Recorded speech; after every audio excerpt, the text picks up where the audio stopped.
could when I was small, and it's so picturesque, looking through the crystal.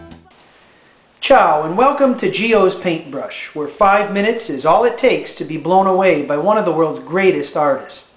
The best known and probably most important painting in the Art Institute of Chicago's collection, from the standpoint of art history at least, is Georges Seurat's Sunday on Le Grande Jatte, oil on canvas, 1884.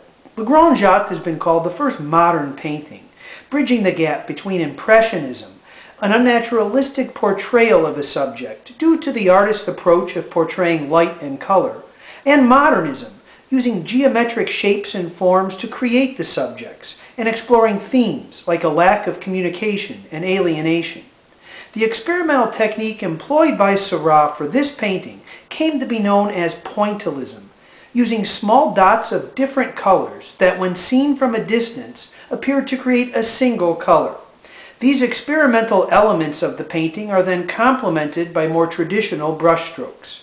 For a long time, critics saw this painting as valuable because of this technical innovation and its experimentation in color and the human eye.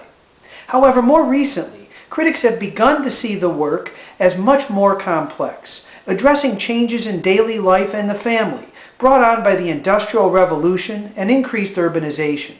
This is a one-of-a-kind painting known the world over, relevant today both for its technical merits and its themes. Thanks for joining us.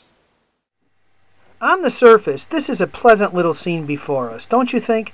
Sunday afternoon, a pretty park on an island of the Seine between Paris and a nearby suburb, with Parisians relaxing on the green grass, watching the water roll by, pets at their feet, children in hand, sailboats floating by in the breeze, and no particular place to go.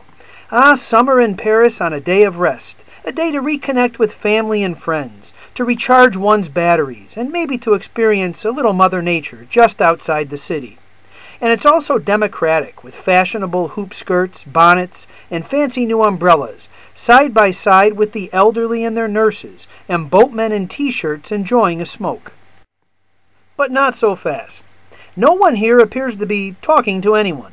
And why are their faces either entranced, looking straight ahead, or non-faces, with just a splotch of color where features are supposed to be? And come to think of it, these people aren't really very relaxed. I mean, they look a little stiff, standing and sitting in odd angles from one another, facing straight ahead in a variety of directions. While these poses reflect Seurat's classical Egyptian studies, they look just like Egyptian sculptures, don't they? The lack of communication and interaction between the park-goers on this island portrayed by Seurat, and the fact that the Industrial Revolution led to this type of scheduled, dedicated leisure time and such parks for the purpose of leisure, foreshadow a few of modernism's most common themes.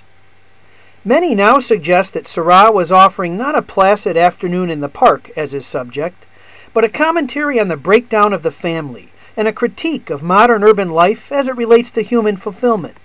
For what exactly is this new leisure time being used? How do we use it today? It gets better. Monkeys and fishing poles were commonly known symbols of prostitution in 19th century Paris, and on this island, even the prostitutes seem statuesque, frozen, isolated in time and place, glaring forward with a sort of dull gaze. Also notice the artistic license that Seurat takes with the wind blowing in the water, which blows a sail in one direction and smoke in the other. Surely this was no mistake. And surely this was done for more than aesthetic effect. Something's wrong with this picture. Something's amiss, out of whack. Even the wind is in conflict with itself. The social critique offered by Seurat in this painting certainly has relevance today in the 21st century. Has anyone ever really stopped to think about how societal changes like industrialization, urbanization, or in our own time, digitalization, impact the most elemental and vital aspects of human life, including our relationships with one another and our relationship with nature? How do we spend our leisure time? These are just a few of the important questions raised in this painting, and I encourage you to come up with some of your own. Not bad for a walk in the park. Thanks for joining us.